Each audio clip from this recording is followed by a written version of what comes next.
My god, hey!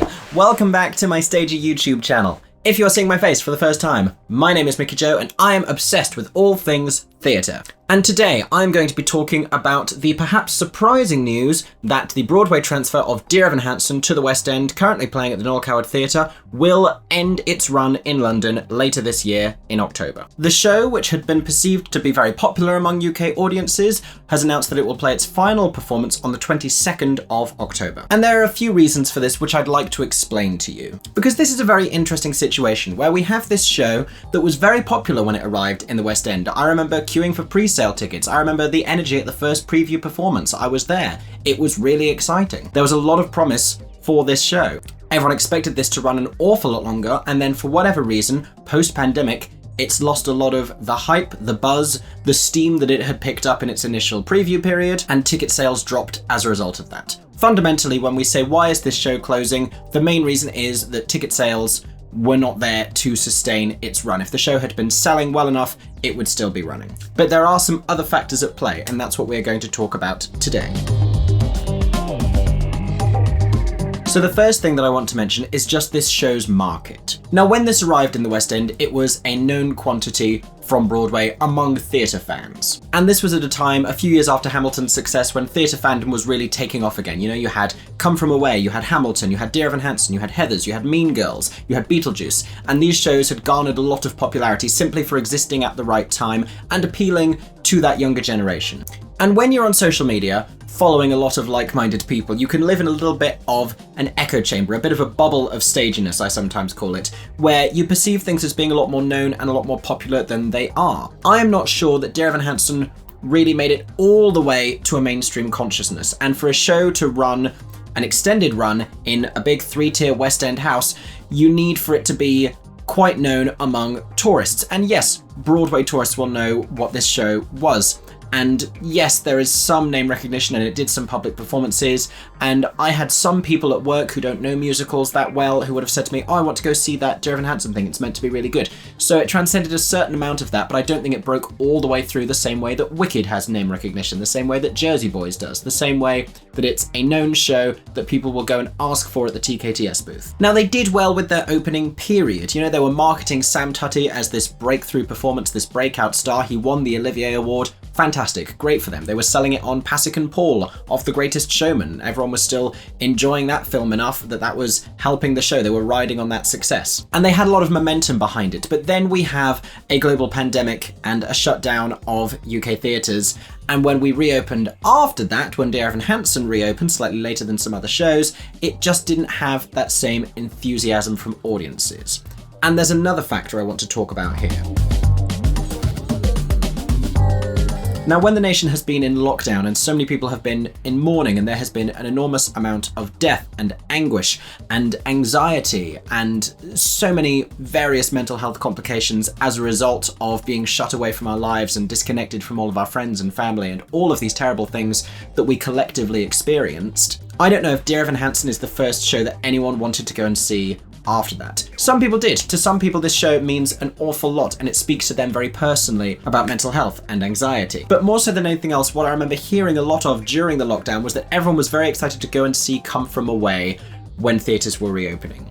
I mean, I remember during lockdown, we all thought theatres would all reopen on the same night and you'd have to pick which show to go to. As it happened, I got to go to most of the show reopenings. I had a lovely time. But Come From Away was definitely the one I remember everyone saying they wanted to go to as soon as theatres reopened. Because, you know, it's uplifting and it's emotional and it's cathartic and it's still sorrowful, but it's inevitably positive and empowering and optimistic. Something that Dear Evan Hansen hints at the end, but throughout doesn't really deliver as powerfully as Come From Away does. Come From Away has a lot stronger of a positive message than Dear Evan Hansen does. And I think it's because Come From Away has a much more mature narrative, where Dear Evan Hansen speaks very well to an adolescent audience with perhaps a more juvenile message. The other thing about Come From Away in terms of succeeding in post-pandemic theatre is it's inherently about togetherness and community and union, which is what everyone had been craving for so many months, where Dear Evan Hansen has a lot to do with division and, unfortunately, death and despair. And I don't know that that was something anyone was ready to be so heavily confronted with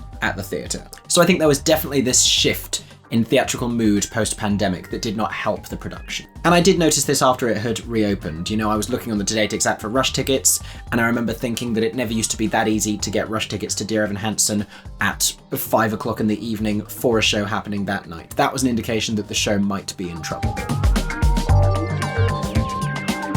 Something else that went wrong for Dear Evan Hansen in the West End was the film adaptation. Now, we have to talk about this. Regardless of your feelings about the film, it was not perceived as a big commercial success or a critical success. There was this enormous backlash to Ben Platt's casting in the film, as well as generally to most elements of the film when it came out. And if you're a big fan of this show, chances are you may have enjoyed the film. I've heard of people who didn't like the show who actually liked the film, people who loved the show loved the film, people who loved the show didn't love the film. It's a whole spectrum of enjoyment and enthusiasm, and that's absolutely fine. Whatever your opinion on it is completely valid. We're all going to respond to things differently. But on average, the film did not go down well. And had the film been a big success, it would have boosted the UK production. They could have used that in marketing. They could have been like, this is the stage version of that film that was really popular, that Ben Platt won an Oscar for in a parallel universe. Somewhere in Doctor Strange and the Multiverse of Madness, Ben Platt and his curly hair are winning an Oscar for Dear Evan Hansen, but I'm not sure that's a world any of us are ready to live in.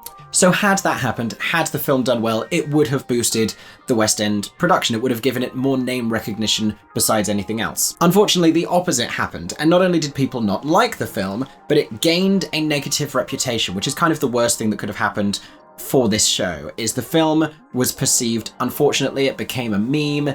There was this inherent backlash. It was kind of embarrassing. So instead, we saw the show's marketing material on both sides of the Atlantic differentiate itself and distance itself very much from the film adaptation that had happened. And I think what accompanied this was a definite change in how even theatre fans viewed Dear Evan Hansen. This thing that most people had been generally positive about before, with the exception of some who had criticised the show's portrayal of mental health themes. I was seeing more and more people who used to like the show talking about how it wasn't really their favourite thing. Another factor in this closing announcement is that the date for the show's closing is actually when the current cast were meant to be leaving anyway. They were approaching a cast change, and it's about time because they have been with this show for years. Either side of the end of the world, but still, years. I'm beginning to worry that Sam Tutty was actually trapped in the Noel Coward Theatre and they just weren't letting him leave. He's trying to break out through the glass using his Olivier Award as a battering ram. Breaking through a window, whoa, whoa, whoa, whoa. And so with this cast change approaching, the producers were faced with a decision. Did they approach and hire new cast? Did they think 6 months, a year down the line, with the ticket sales the way that they were, or did they make a difficult but realistic choice? Now, with what's just happened at Cinderella, where they were trying to plough on through and remain optimistic and bring in a new cast, not necessarily knowing that the show was doing well enough to carry on, that decision came under a lot of criticism because you had this very optimistic new cast who were not told, even until they saw it on social media, that the show was going to be closing. And so it's very possible that the team producing Dear Evan Hansen wanted to sidestep a similar kind of social media backlash. It's very much the more graceful and respectful way to treat your performers is to bow out when it seems like the road ahead is probably going to be unmanageable. And that's not something we often see from producers, so you really have to tip your hat to the team at Dear Evan Hansen. And it's also just a very difficult time to produce theatre. Like I'm saying, this show doesn't have enough popularity, the film didn't do well enough, it wasn't selling enough tickets. In a more normal West End climate, with tourism, with fuller audiences across all of the West End theatres, this show may have had a better chance at sustaining a longer life. It is a very difficult time right now for commercial producers across the industry. And realistically, if ticket sales were faltering, then the theatre owners, Delfont Mackintosh, very possibly would have been looking to a new show to bring in more money than Dear Evan Hansen was currently earning. Which brings us to our next topic of conversation, which is what might be next for the Noel Coward Theatre.